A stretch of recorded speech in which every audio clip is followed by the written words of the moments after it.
Welcome to BIV Daily, our podcast called Coping with COVID-19 from the Newsroom of Business in Vancouver. I'm Kirk LaPointe, publisher and editor-in-chief. The Business Council of British Columbia has released its second quarter 2020 review and outlook. Not surprisingly, it's not good. Somewhat surprisingly, it's suggesting things are going to stay not good for some time. Despite a couple of good economic months at the start of the year, the overall impact is going to be a 7.8% contraction in provincial GDP, the council says. It's not the worst it anticipated, but it's not the best either. And it's predicting an uneven, slow recovery. Ken Peacock is the council's chief economist. It's vice president. He joins me now. Good to see you again. Good to see you, Kirk. Staying safe and well in there. And Yep. it's all good. But the economy is not staying safe and well by any means. This is pretty damaging stuff. Why are we going to see, first of all, a bit of a slow, uneven recovery?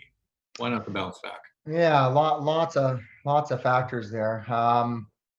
First of all, the recession is deep, and we've lost 350,000 jobs. A lot of those will come back as the economy gradually opens and begins to recover. So we will see some employment return, but we don't believe we're going to see all the employment return. And by no means, after we get sort of well into the reopening phase, are we going to emerge from this unscathed? And I say that just because despite the reopening, restaurants are operating at half capacity. Many sectors are not reopening. International film and television is one, international tourism. Both of those were big drivers of the economy. Those remain shuttered until a vaccine or some other cure is available. So to us, that suggests a fairly lengthy time before they're reopened. And then now, Kirk, we've got this global recession. The OECD just came out with one of the more dire global economic forecasts. It's the most recent one, and they are anticipating a very, very deep global recession. So we've got the domestic closure.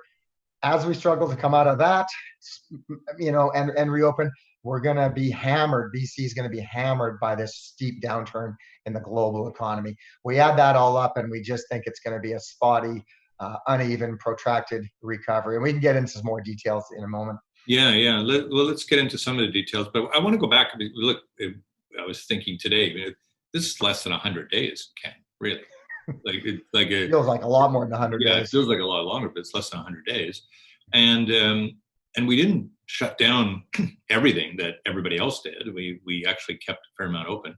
So why not that resilience? Why not kind of the quicker recovery if we really didn't dig our hole as deeply as other jurisdictions did? Sure, a good question. We did not shut down construction, and we were able to keep more sectors and industries open in BC than other provinces. Having said that, we still did shut down our consumer-facing economies. Non-essential services were shuttered. And BC kind of tourism is, like I said, a big economic engine. And when you think about shutting down those businesses and then start contemplating the reopening, and many of these service businesses are being told that when they reopen, they have these additional measures that are going to have to be put in place. Mm-hmm. This means additional costs at a time when many operations have had close to zero revenue for, like you just said, almost 100 days, maybe a little bit less.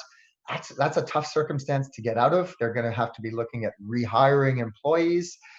Some of them are going to fail, absolutely, and we just think that if you start thinking about, say, large retailers or large food services companies that have a lot of outlets and a lot of square footage, they may not need that square footage. They may be looking to rationalize their outlets. And as this unfolds, as we get deeper into the year, that's going to work to dampen employment growth and recovery as well. And just as one example of what I'm talking about, the other day in the media, Starbucks announced that it's closing 200 outlets across Canada over the next 2 years. So this is the kind of thing, right? We're going to see employment recover, but then we're going to get this rationalization and closure in some industries, and that's going to weigh on the recovery process over time. Yeah, and let's look a bit at what the over time things could be. Is there any sense emerging yet about just how permanent a scar there is on the economy? Is it 10%? Is it 5%? Is there a part of it that we just can't expect really to come back at all? We're going to need to invent new ways to Sure, generate. yeah. There's definitely going to be some scarring. Exactly what it is and how it looks, what it looks like, it is more difficult to speculate about.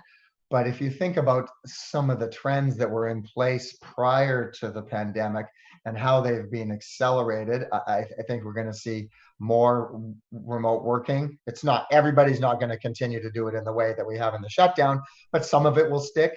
The education sector, the higher education sector, is going to be transformed. Many economists think that it was kind of ready for a remake and a move towards more online learning. That's been accelerated because of this virus. So what exactly and those industries look like as they come out of it, and the adjustment process, difficult, requires some speculation and guessing. But I just, the other factor, the other reason that I think we're in for kind of a slow recovery, Kirk, is I look around the world and the way different countries dealt with the virus was different. The degrees of lockdown varied. Supply chains were interrupted at different points in time in different countries. So there's not this uneven, coordinated recovery. And in contrast to the global financial crisis, there was a concerted, coordinated global effort to address the downturn, to fight off a financial collapse and more full-blown calamity. This time around, we don't have that leadership and that global coordination. So I look out and I just see countries on different trajectories, uneven recovery process, and where exactly the impetus to kickstart these economies, including BC's, is going to come from. It is difficult to see right now.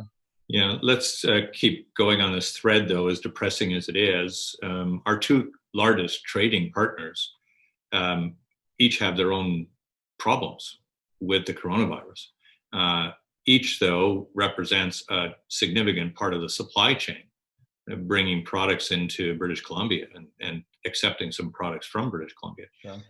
How much more dire is our situation because of their own problems? So this speaks to our sort of broad high level concerns, and our conceptualizing of what's going on here and how BC is going to be hit is precisely that. The export sector, BC is a small open trading economy. We benefit greatly from selling our goods and services into external markets. And part of that process requires inputs from other jurisdictions, the US and China you're referring to here, China in particular.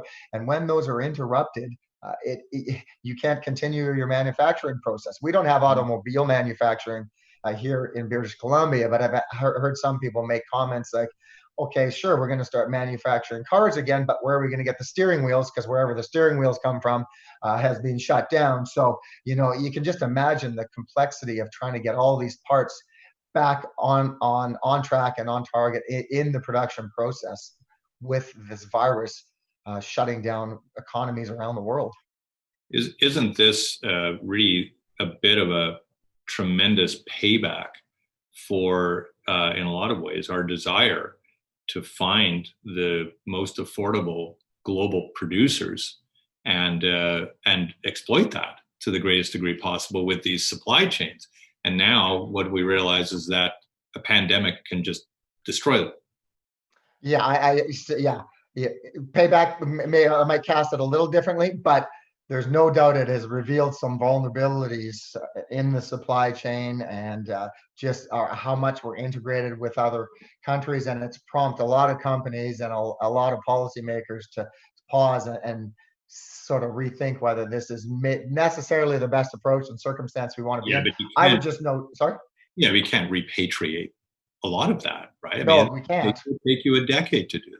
It would take decades, but I think one thing that's really shone a light on it is the whole personal protective equipment supply issue and pharmaceuticals. It's one thing to maybe have some difficulties getting TV components, but when you need these critical things like pharmaceuticals and protective equipment, I think we're going to see some significant realignment in those areas. But just generally, Kirk, I agree. The sort of the decade from the 2000s up to the end of that decade, there was a clear move towards more globalization, increased global trade. Uh, China became the manufacturing center of the globe, and consumers in North America benefited from that. And I completely agree with you. We're going to see a little bit of that turnaround. It's not going to be a full repatriation of manufacturing, but companies at the margin are going to look to find ways to build resiliency and redundancy into their supply chains. And that's going to mean bringing some portion home or looking to other locations for manufacturing. Yeah. In producing your outlook, Ken, have you factored in the possibility of a second wave here in the fall? Yeah, definitely. That's a great question. I know what my thinking is. We factored it in. I will say the OECD, their base case forecast is that there will be a second wave.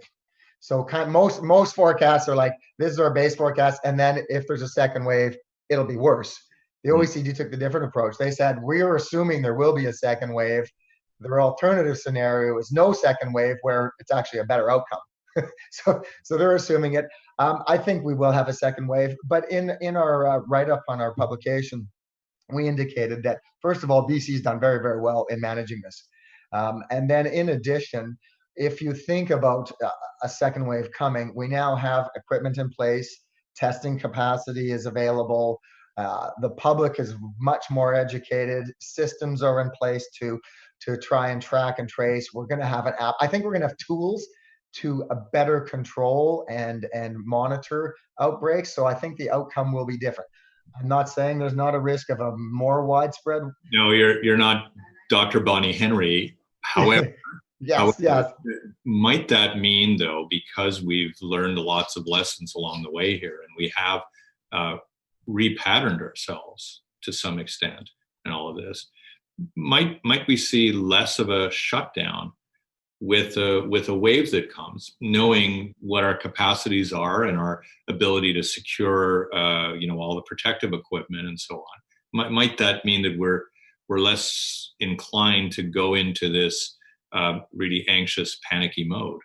I think I absolutely do. I totally think that, Kirk, which is one of the reasons we didn't spend a whole bunch of time delineating a second darker scenario, because precisely that. I think we are going to be able to be more targeted because of what I was just talking about, more information systems and whatnot. So we can take a more targeted approach if closures are necessary, rather than widespread blanket closures. I do still think we're going to see the Canada-US border remain closed for most of the year, for maybe right through to the end of the year. So, things like that are beyond our control, but we did well in BC. We have good systems. Our public health system has served us very well. So I'm very hopeful we can have a more targeted approach to any shutdowns if necessary. So what I was hearing a couple of weeks ago from people who were on the CERB, and it was their concern that this might end and that there really aren't jobs to go to, or jobs that they believe that they want to be able to go to. So the government's extended that. In your report today, you allude to the fact that, listen, governments can't think at all for the time being about relinquishing some of the support programs that are there for industry. What I wonder about is how long you think at this point things like wage subsidies, rent forgiveness. I mean, there's a whole batch of them that are across the suite of services that now are there. How long do you think we have to sustain these? This is the critical question. This is absolutely the critical question, because, okay, we know for certain it can't go on indefinitely. The money runs out and the math doesn't work. You can't. You're an economist. We just cancel the debt, right? Don't we? Cancel the debt and print some money. No, you can't quite do that. So it's not going to go on forever. Yeah. The CERB is somewhat concerning because we're hearing increasing numbers of stories about abuse. We even saw the Prime Minister come out and say that people are going to be prosecuted, or if they are falsely claiming the CERB. It's the incentives that I'm concerned about. Absolutely, measures were needed when the economy was shut down. People were instantly put out of work. vital that the government step in and provide some support. The question that you're getting at is how long should that last? And the challenge is how much employment is going to come back, how many jobs are going to be available for people to fill in this reopening phase. And like I was alluding to a moment ago, not all sectors are reopening and not all jobs are coming back. So government does want to provide some support, but like I said, can't do it indefinitely. And at some point, you're going to have to wean people off and get them motivated to be back in the labor market, because it's a fairly generous payment, and a lot of people are financially better off being on the CERB. Sure. I have spoken to a number of employers who, their workforce is being laid off, and now they're going through the process of rehiring people, and they're going down the list, and they will actually phone up people and say, "Would you like to come back to work?" And some of the response is sometimes, "Well, no, the CERB is serving me well. I'm okay there. Plus, I've got daycare issues. Plus, I've got maybe transportation issues." So again, there's all these multiple pieces that have to realign to allow people to get back to work. Part of the reason I think it's going to be slow. Also, part of the reason I don't think we can carry on with the CERB indefinitely. I myself would have liked to seen some sort of gradual phase out, just to help people prepare maybe, and blunt the incentive to continue to collect it a little bit. But it's problematic, right? I mean, no matter how you start moving forward, I mean, obviously there's no one size fits all approach that would work in a country of this many people. But it's not even like one size would fit 25 people at this point. I mean, it's so individualized, and the accommodation of people's income, and the fact that they want to pursue given careers, given they don't necessarily want to change a career coming through the pandemic. They want to stay largely where they were back in February and early March. Yeah, yeah.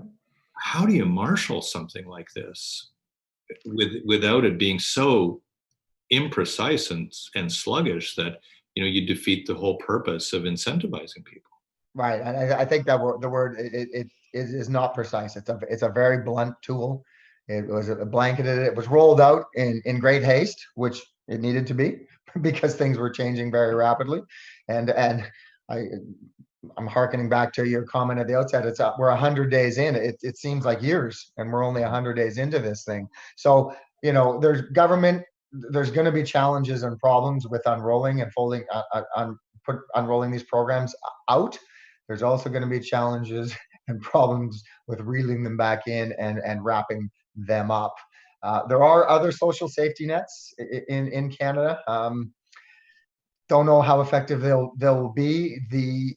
I guess the critical thing that the government is trying to do here is keep household balance sheets intact, not have people's finances destroyed. We really don't want people losing their homes. We want them to be able to pay rent if they can. So this was intended as a short-term stopgap measure to fill that. If jobs don't come back in meaningful numbers, it's an open question whether it will need to be extended a second, third, fourth time.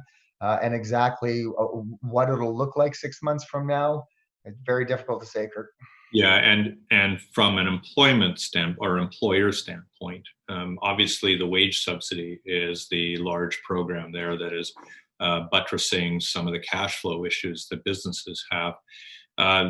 They would be starting now to get a little concerned that the end of the road is coming for that subsidy in a fair amount. Again, does that also just have to extend out in the same way that we are with the CERB?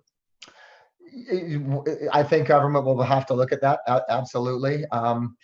It would be good to know. It would be nice to know from an analyst, economist perspective, just what the uptake has been and what the utilization of that program has been to date. It may be that if it is continued, they could do it in a more targeted manner.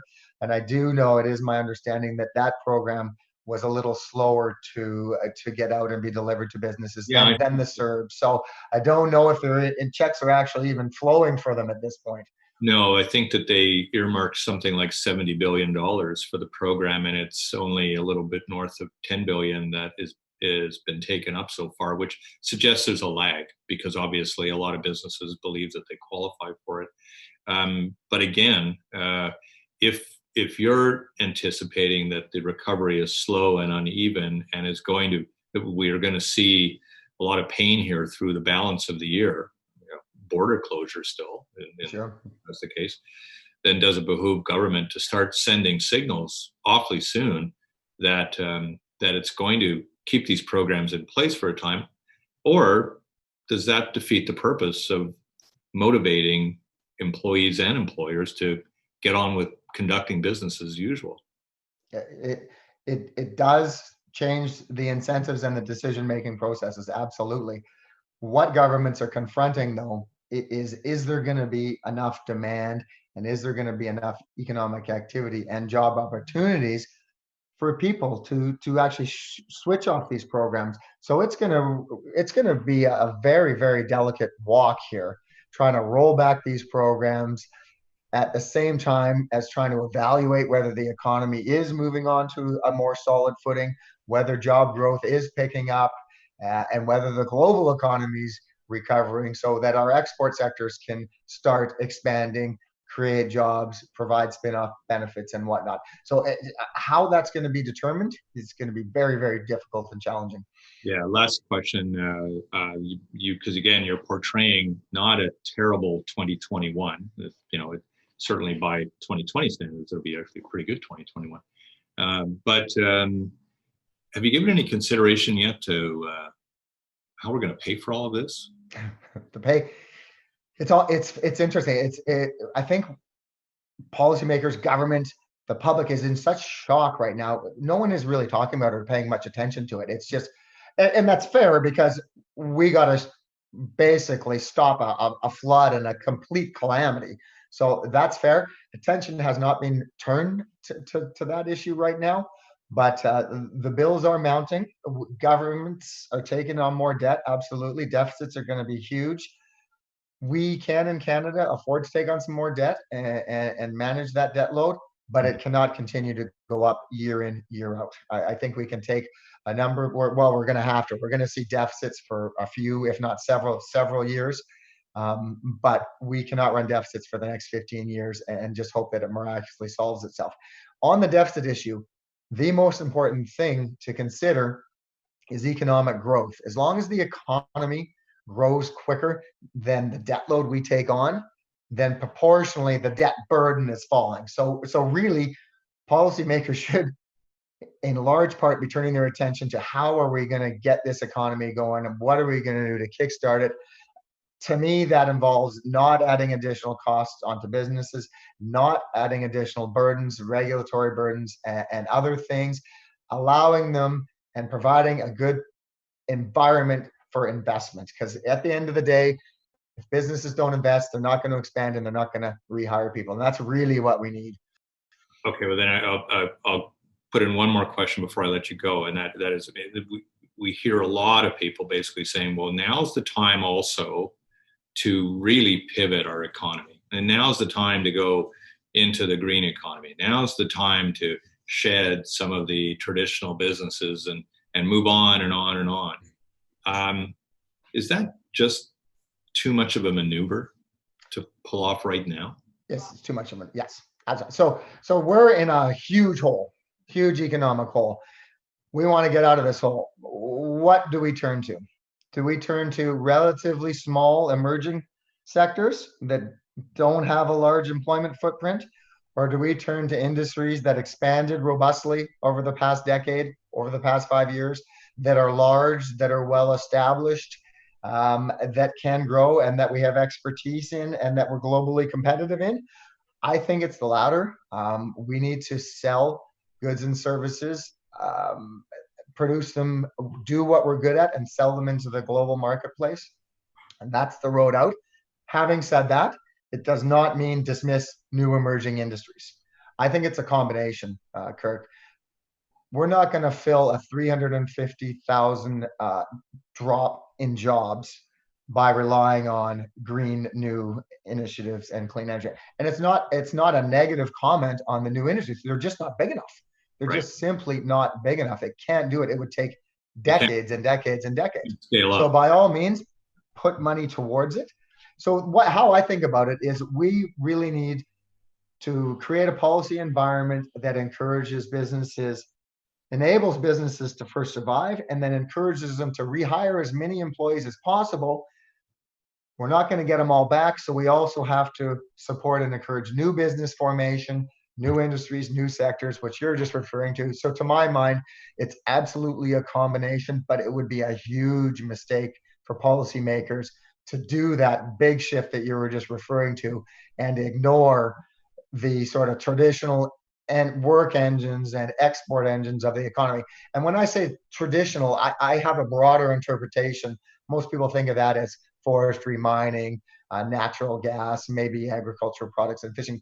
I even lump in some of our service industries, tourism, film and television, and professional services, because we've been pretty good at exporting those products for a long time now. So look to our big industries that provide a lot of jobs, generate export earnings, and do generate wealth and prosperity in the province, while also paying attention to the emerging economy. Okay, we could go on for a long time, but we're going to break off there. Ken, it's great seeing you again. Stay safe, stay well out there. Thank you so much. Ken Peacock is the Chief Economist and Vice President of the Business Council of British Columbia. I'm Kirk LaPointe. Thanks a lot for watching our daily podcast here at BIB, Coping with COVID. We'll see you again.